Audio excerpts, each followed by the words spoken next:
أحب الله والإسلام، أحب الله والإسلام، أحب الله والإسلام، أحب الله والإسلام، أحب الله والإسلام والقرآن والجنة، أحب جحافل الإيمان ترفع راية السنة، أحب الله والإسلام والقرآن والجنة، أحب جحافل الإيمان ترفع راية. إن الحمد لله نحمده ونستعينه ونستهديه ونستغفره ونعوذ بالله من شرور أنفسنا ومن سيئات أعمالنا. من يهده الله فلا مضل له ومن يضلل فلا هادي له، وأشهد أن لا إله إلا الله وحده لا شريك له، وأشهد أن محمدا عبده ورسوله صلى الله عليه وعلى آله وأصحابه وسلم تسليما كثيرا. أما بعد. As we promised, this is the start of the explanation on the usul al-thalatha, the three fundamental principles. As you all know, it's a booklet, not a book, a booklet on Tawheed. And we've mentioned it many times. It's very small in words, but has some great, great meanings. These meanings no one can be ignorant of. Scholars have always discussed this book and taught it among the first that is taught in Tawheed. And if you really look into the three principles, what he means about those principles, they're in reality the matters you're going to be asked about in your grave. So you need to know really as best as one knows those three principles. And you need to apply them. So when you're asked about them in the grave, you quickly go through them, inshallah ta'ala. We start gradually because knowledge in Islam is to be taken gradual. You don't wake up overnight a alim or a sheikh. Ibn Abd al-Barr in his book Al-Jami' said, Az-Zuhri said, من رام العلم جملة ذهب عنه جملة. من رام العلم جملة ذهب عنه جملة. إنما يطلب العلم على مر الأيام والليالي. Ibn Abd al-Barr in his book Al-Jami' said, whoever seeks to get knowledge in a lump sum overnight, it leaves him, knowledge leaves him, it ends up leaving him in a lump sum. Knowledge is to be attained slowly over days and nights. Knowledge needs patience, it needs persistence. It's a step-by-step process. You don't go, for example, to some in-depth aqeedah books and then getting frustrated and facing complex matters you can't break down, which you would have been able to do had you went in a step-by-step process. Some brothers tell me they're studying aqeedah books, tawheed books that ulama have had hard time breaking down. And the bigger problem is they're studying it on their own, and to top that off, they're not even studying it in the language of the author. So explain to me how you can understand it like that. If you are unable to get to a teacher, which many, especially this day and age, they can't get to a teacher, that's a whole different story. But you still gotta at least know how to start. Now this is a startup book on Tawheed, and even though you can sit and read this book right now, as before I even finish this introduction, you can probably have the book done reading it. It still needs to be broken down, sentence by sentence, so the student of knowledge understands the deep meaning of what that book really entails. If you start in the step-by-step process and you find it difficult, which you may be able, you finding it difficult, never ever give up. This simple book that you have before your hand, I studied it cover to cover with 11 different shuyukh. And portions of it I studied with even more than that. But the entire booklet with 11 different shuyukh. Al-Khatib al-Baghdadi in his book Al-Jami' narrated, a student of knowledge went to the shuyukh of hadith to learn. He found knowledge of hadith is very difficult. He got frustrated and he said, this is not for me. One day he was walking, casual walk, and he seen water dripping on a stone, maybe a spring. If you've ever seen a spring, especially where water's been dripping on a stone for years and years, or even if you look at a fountain that's been dripping on a stone or even cement, it dents it. It dents the cement or the rock over the years. Water. He said to himself, wow, look at that. Water as light as it is latif, soft, mild. It affected a stone as hard as it is. He said, knowledge is softer and lighter than water. My heart and my mind are not as hard as a rock. He went back to studying hadith and became a very well reputable, famous scholar of hadith. Start gradually. And as you go on, move patiently.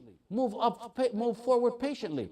This is the start of the classical study we mentioned, and it's to create, I'm not going to say students of knowledge, inshallah, it's to create ulama. The other lectures we did, and we will continue to do, like the University of Yusuf, the Ultimate Pleasure, the Love and Fear series, the question and answers, they're informative, inspirational. There's definitely knowledge in them, but that's not what makes a alim. Those kind of lectures are not what can make a alim. If you hear a lecture here and there and attend a 2-day seminar, an event and trailer here and there, that's good. But if that's what makes a alim, then the whole ummah is ulama, because your fathers have been attending Jum'ah for about 15, 60 years. And they've been attending lectures between Maghrib and Isha for even more of a similar time.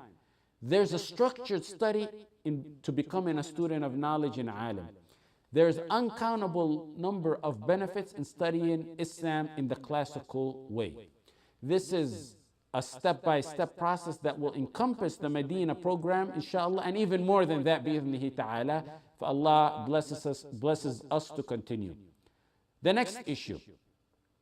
Many people, and I really say it with no exaggeration, alhamdulillah, from all over the world, they want to come and study with you, with us, especially from UK, Europe, parts of the US, and even some Arabic countries. And as you know, we don't have resources in a very well-established place to accommodate such a number of students yet. My father has taught me and done so throughout his career never to charge or take anything for da'wah, whether it may be a marriage or seminars or lectures or classes like this or even more than that. So you can study with us through the internet until Allah finds us a way out. Why I mention this is because many ask, is it the same as studying with you? Back in the day, the students of knowledge had 3 levels of studying. The first one is as-sama' al-mubashir, immediately learning from a sheikh. Those who are attending, that's sama' al-mubashir. That's the best. The reward in itself for that is immense. Then you got the next one is al-wasita, between you and the sheikh is a mediator. So if one of you goes and conveys this whole message to another person, that's wasita. You were the mediator between me and that person you taught. Some used to do that, especially businessmen or farmers, they used to do that. They would take turns in learning and teaching each other. The third one is wijada. Wijada is to find a book written by a sheikh and study it from it. Now, where does learning from, for example, from a sheikh on YouTube come in? In my opinion, it's higher than number 2. It's a little bit higher than number 2 because you're not learning through a mediator. You're learning from the sheikh, but you're learning possibly through the internet. And it's definitely not wijada. It's not taking a book and studying from it. So it's really between the number 1 and number 2. Through the internet, one can even interact these days through emails, or he can call the sheikh that he's learning from. So in reality, it's become a notch under as-sama' al-mubashir. That's not to minimize going to a sheikh.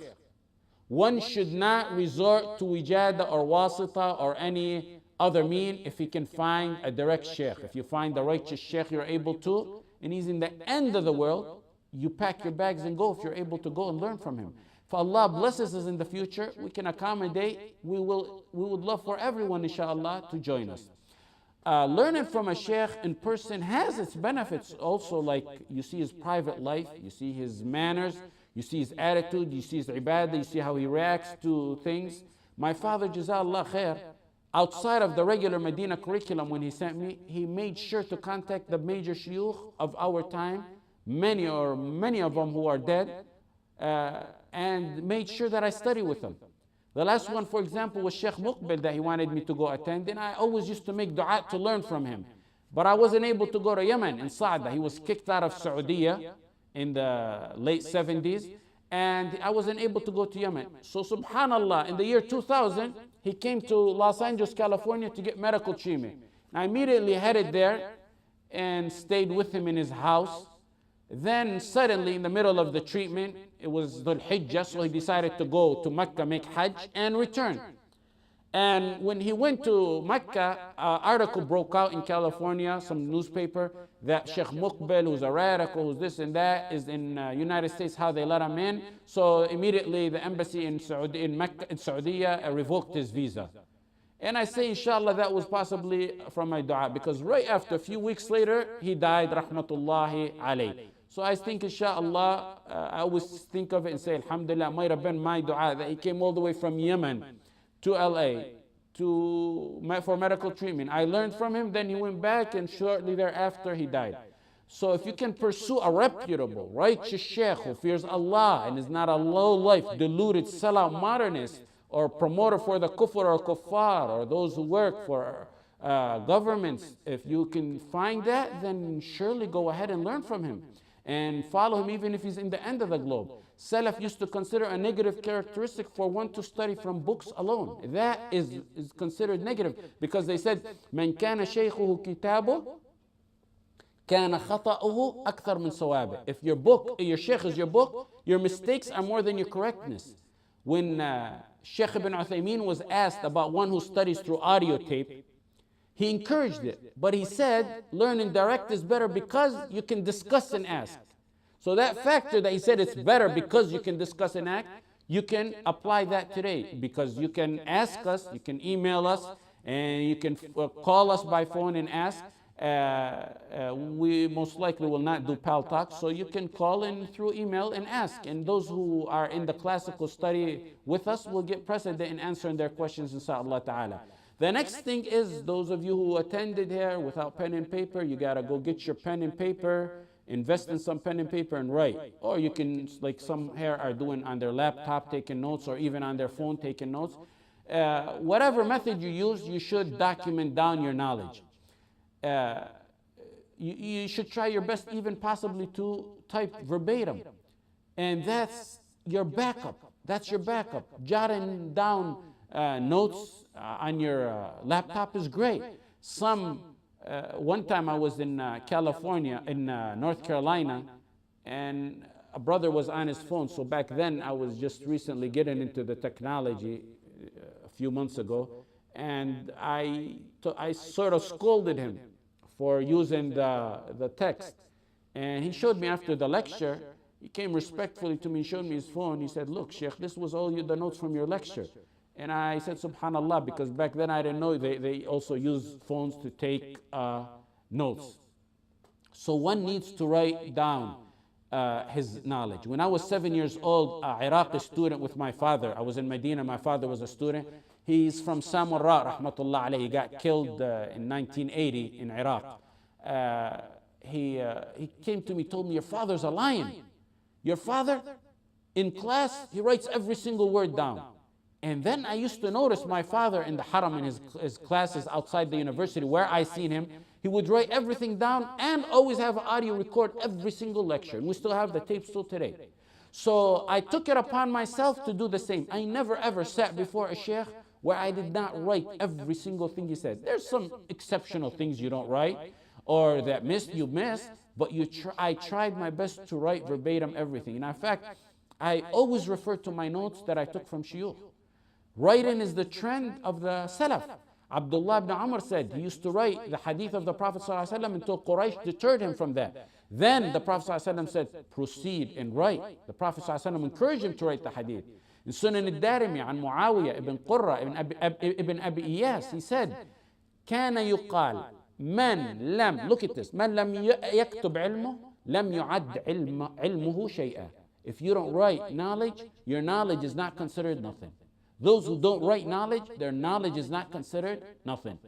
They may have possibly meant hadith, but even if they did mean that, it still applies to this kind of study that we are doing today. Sa'id ibn Jubair used to write what he narrated, he used to write what he hears in sand. If he doesn't have nothing, write it down. And when daylight breaks down or he finds something to write it down, he goes and writes it down. And similar things about writing is narrated by Al-Mawardi, by Al-Khalil ibn Ahmad, and by Mahbud, and others. They either documented or encouraged knowledge to be documented. We will start slow. Today will be a little bit longer than usual because of this introduction, but we will start slow and pick up speed as time goes by. And this is, like I said, first of our classical study style knowledge, inshallah. Everyone also should have a copy of this book. And now, alhamdulillah, these days you don't have to go out and buy it. You can go ahead on the internet and print it. I think it's about 5 pages or so in English, or close to that. To avoid confusion, before I start, the author starts with 4 matters. Before he gets to the 3 matters, he starts with an introduction of 4 matters. Then he goes and talks about the 3 matters, which is the core book. And then there's an ending and a conclusion at the end of the book that we will talk about, insha'Allah ta'ala. The book, like I said, is no more than 5 pages, but it has great, immense benefits. And we will take it by line, possibly even word by word. Today, we're only going to take Bismillah ar-Rahman ar-Rahim, or even, I don't think we're going to finish Bismillah ar-Rahman ar-Rahim, so we'll probably take Bismillah. He starts off with Bismillah, Basmala. Bismillah is called the Basmala. The author starts with Bismillah ar-Rahman ar-Rahim, and we're going to break that down, point by point. We want to understand, as students of knowledge, your understanding to do Bismillah is not like any regular person. There's 1.5 billion Muslim or 1.8 billion Muslims outside. If you ask them why they're saying Bismillah to matters, many may not even know that. As a student of knowledge, you're supposed to get the entire perspective as to why you're saying Bismillah ar-Rahman ar-Rahim to everything. Now you should come out with a different understanding as to why you say Bismillah ar-Rahman ar-Rahim. When you say Bismillah ar-Rahman ar-Rahim, you're exerting your entire Tawheed to Allah in that matter that you're saying Bismillah to. It has all aspects of Tawheed in it. You're saying, when you say Bismillah, you say, Bismillah, Allah permits me to do this. Adhin Allahu li. Bismillah. And if Allah did not permit me, I would not do it. So when you're saying Bismillah, you're saying, I'm doing it for the sake of Allah because Allah permitted me to do this. Allah allowed me to do this. Adhin Allahu li. I'm doing it for your sake, Ya Allah, because you permitted me, you allowed me to do this. That's why you don't say Bismillah when you're committing a sin. May Allah guide us and protect us from that. But if someone, la samahallah, is drinking alcohol, they don't say Bismillah. You don't say Bismillah, because if you say Bismillah, you're actually getting 2 sins. You're saying Bismillah that Allah permitted you when Allah never permitted that, and you're getting the sin for drinking the alcohol. So you're getting 2 sins if you do say Bismillah. Even though, believe it or not, it's a trend in some countries, in some Muslim countries, that they say Bismillah before drinking alcohol. So that's Tawheed al-Uluhiyyah. Bismillah, Allah permitted me to do this. I'm doing this for the sake of Allah. So we're doing this for the permission or by the permission of Allah. This is Tawheed al-Uluhiyyah. The next one, that's the first point. You can call this 1A or point number 1. A second point is 1B or point number 2, whichever way you want to document your notes. Tawheed al-Rububiyyah in Bismillah ar-Rahman ar-Rahim. When you write down, who gave you the power to write? Allah gave you the power to write. So when you say Bismillah, you're saying, I could not have done this without the power Allah has given me. Bismillah, I do this by the power Allah has given me. Bismillah, I eat because Allah has given me this provision, and because had it not been for the power Allah has given it, I wouldn't be able to chew it. Bismillah, I write because if it wasn't for Allah giving me the power, my hand wouldn't be able to move. It would be paralyzed. That's like saying, La hawla wa la quwwata illa billah. If it was not for His power, I would not have done this act. The power that Allah has given me to do this act. That's why Allah says, وَمَا بِكُم مِّن نِعْمَةٍ فَمِنَ اللَّهِ. Every provision you have is from Allah. So that's the second aspect. That's Tawheed al-Rububiyyah. Third one is Tawheed al-Asma' wal-Sifat. You're seeking blessing by the name of Allah. Bismillah, you're using the name of Allah to bless whatever you're doing. So when you're using the name of Allah, and then following, which we'll take later on, Ar-Rahman Ar-Rahim, those are names and qualities and attributes of Allah that we will discuss, inshallah. Ar-Rahman Ar-Rahim we will discuss later. So you're using the name of Allah to bless the act you're doing. That's Tawheed al-Asma' wal-Sifat. That applies to any matter that you say Bismillah ar-Rahman ar-Rahim to. any matter, you say Bismillah too. Bismillah ar-Rahman ar-Rahim is called Bismillah. When I say Bismillah to eat or to final exam, for example, I say Bismillah to bless that matter, to bless the test that I'm taking. That's Asma wa Sifat. Allah gave me the power to eat or to write. That's Rububiyyah. I do this for the sake of Allah, by the permission of Allah. He permitted me to do this. It's halal, so I'm doing it. That's Tawheed al-Uluhiyyah. And likewise, take it for everything else. You understand now? When you say Bismillah, now you're going to get a different perspective of what you used to say Bismillah before. Sometimes you're saying because you read a hadith to say it. Now you understand why you're saying it. Now let's take some linguistic notes on this matter. The ba in Bismillah is isti'ana and tawakkul. The ba, to seek help and dependence on Allah. The grammatical rule in Arabic is al-jar wal-majroor fil basmala muta'alliqun bimahdhuf taqdiruhu fi'lun la'iqun bil-maqam. When you say Bismillah in Arabic, it automatically implies you're saying Bismillah I eat, Bismillah I drink, Bismillah I write. You don't have to say the act that you're saying Bismillah to it. You don't have to specify I drink, I eat, I write. The Arabic language eliminates the need to mention the act you're saying Bismillah to. It's automatically implied. So you don't have to say the word I eat. You don't have to say the word I drink. It's automatically implied in Bismillah. That's among the beauties of the Arabic language. When you eat and you say Bismillah, it's like saying Bismillah I eat, even though you don't tag on the word I eat. I want you to understand this fully. If you write it and you say Bismillah, it automatically means Bismillah I write. الجار والمجرور في البسملة متعلق بمحذوف تقديره فعل لائق بالمقام. That's the grammatical Arabic rule. Now we establish that rule. Every time I say Bismillah, it automatically means Bismillah I eat. It automatically means Bismillah I drink if I'm drinking. Bismillah I'm riding in my car. It always comes after the name of Allah. Note, I always said Bismillah I eat. I never said I eat Bismillah. There's a big difference. Why is it Bismillah I eat, not I eat Bismillah? There's a big difference. This is the second grammatical rule that you're going to learn today. The scholars of Nahu said for two reasons. First of all, you start with Bismillah, the name of Allah comes first in the sentence. Bismillah, I eat, let the name of Allah come to bless it. Second is that slight change makes a huge difference. Because when you delay naming the act after, in Arabic grammar, by saying Bismillah I eat instead of saying I eat Bismillah, in essence, it limits your action solely for the sake of Allah. The grammatical rule is تأخير العامل يفيد الحصر. تأخير العامل يفيد الحصر. Bismillah I eat. I don't eat by any name other than your name. You limit it for the sake of Allah. Only for you, Allah, I write. That's the difference between saying Bismillah I eat and I eat Bismillah. Only for you, Ya Allah, I write. Only for you, Ya Allah, I drink for your sake. We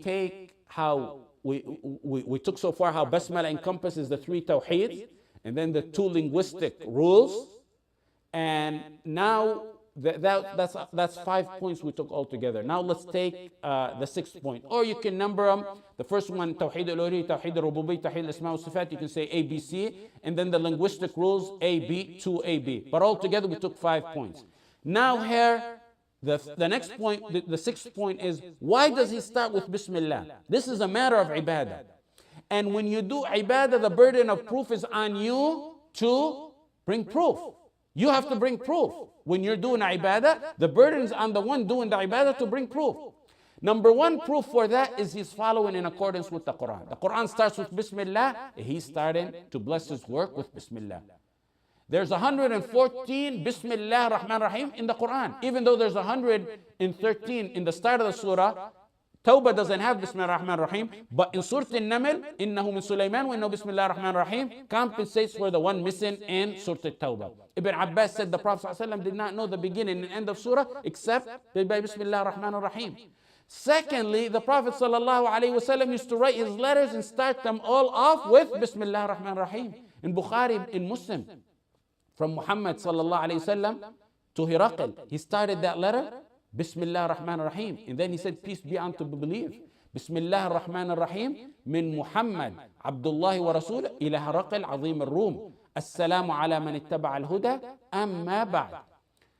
In Sulh al-Hudaybiyah, when the Prophet ﷺ made a treaty with Quraysh, Suhail ibn Amr came to do the treaty with the Prophet ﷺ between him and Quraysh.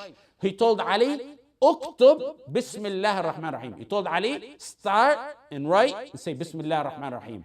Az-Zuhri said, narrated a similar hadith like that. Ibn Hajar said it's the trend of the scholars and that which is settled upon that they always start their works with Bismillah ar-Rahman ar-Rahim.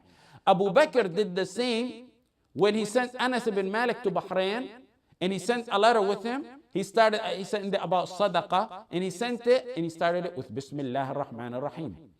Now we got proof from the Quran that the Quran started with it, the Prophet ﷺ's letters, Abu Bakr's letters. And there's a hadith, alleged hadith, that any important matter which doesn't start with Bismillah ar-Rahman ar-Rahim is cut off from all good. Aqta.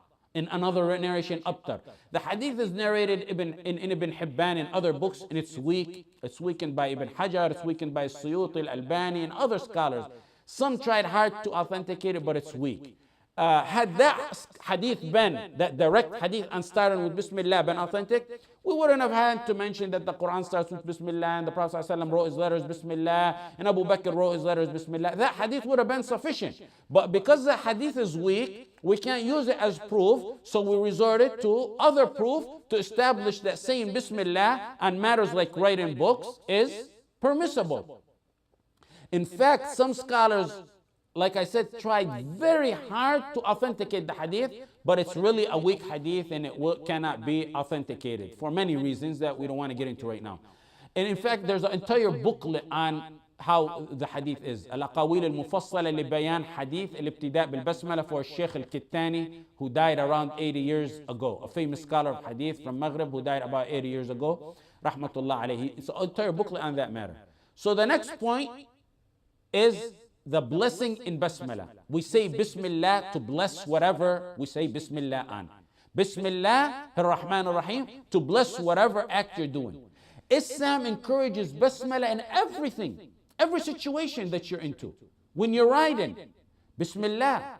وَقَالَ ارْكَبُوا فِيهَا Bismillah. And he said, ride in it. Nuh told his people, ارْكَبُوا فِيهَا Bismillah.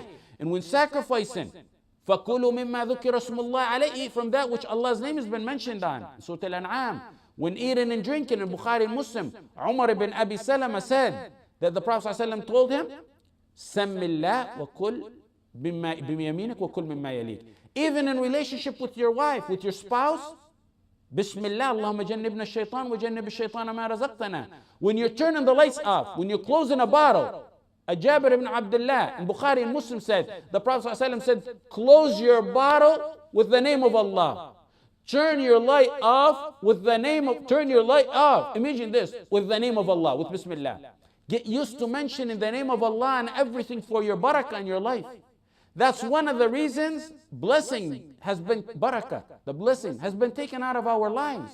When they resort to materialistic means, we resort to Allah for our barakah. Bismillah is your means to get barakah from Allah in everything. Bismillah is your means to get in barakah from Allah in everything you do if you say Bismillah. If you get Allah on your side for barakah, what else do you need? وَلَوْ أَنَّ أَهْلَ الْقُرَىٰ آمَنُوا وَاتَّقَوْا لَفَتَحْنَا عَلَيْهِمْ بَرَكَاتٍ مِّنَ السَّمَاءِ وَالْأَرْضِ. If the people of the towns had believed and had they had taqwa, آمَنُوا وَاتَّقَوْا لَفَتَحْنَا, certainly we would have opened for them blessings from the heavens and the earth. Allah will open for you blessings from the heaven and the earth. Just say Bismillah. Barakah is the blessing from Allah. If you ever wonder why there's no blessing in our time these days, or in our food, or in our sleep, or in our recitation of the Quran, ask yourself, have you been saying Allah's name? And have you been saying it from your heart, knowing its meaning? After you listen to this glimpse today, you come in with an entirely different perspective on Basmala, inshallah. Next class, we're going to continue, inshallah, from Ar-Rahman Ar-Rahim. Inshallah, now we'll take any questions, if anyone has any questions.